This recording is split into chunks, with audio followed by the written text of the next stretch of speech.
name is Brianna, LePlatt, and I'm in 8th grade at Washington Middle School.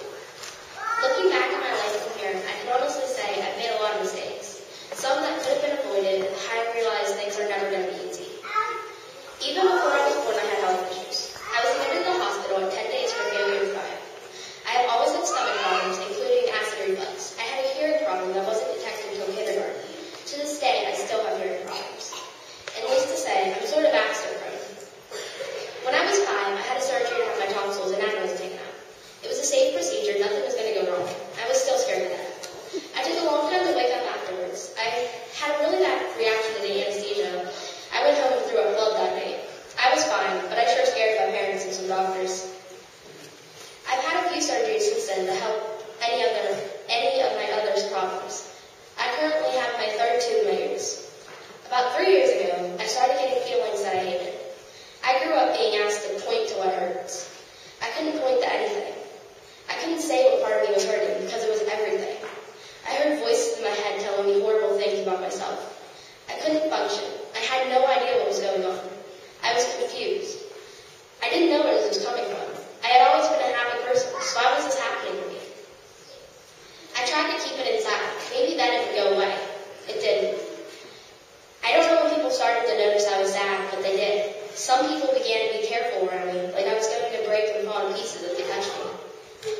Some didn't understand and thought it was going to go away, or that it was my fault and I should just get over it. Middle school was hard. Every flaw I didn't pick out about myself, others did. Every look I would get, every name I got called, it all only brought my self-esteem lower. I began to hide myself away, not wanting to go to school or anywhere.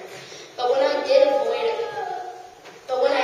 avoided conversations with people.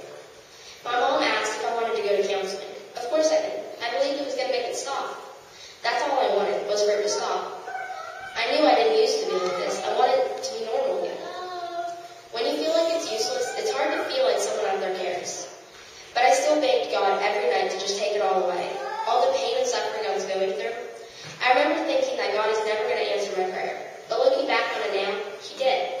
He gave me the will to keep fighting and the courage to know it was going to be okay. I went through this journey holding God's hand, and I would continue walking with Him, because even if I'm not strong enough, I know He will give me strength. I look at my life now, and I thank God for helping me. I thank my brother for being a pain in the butt, but always understanding me, even if he couldn't understand any feelings in other people. I thank my sister for always being my best friend, and for letting me know that someone is looking up to me. I thank my dad for sitting with me while we watched scary movies and letting me be Dad's little princess. I thank my mom for always being there for me, for being my biggest supporter in anything I do, and for being an inspiration. My life isn't perfect, but I wouldn't wish for anything else. How did I manage to end up here?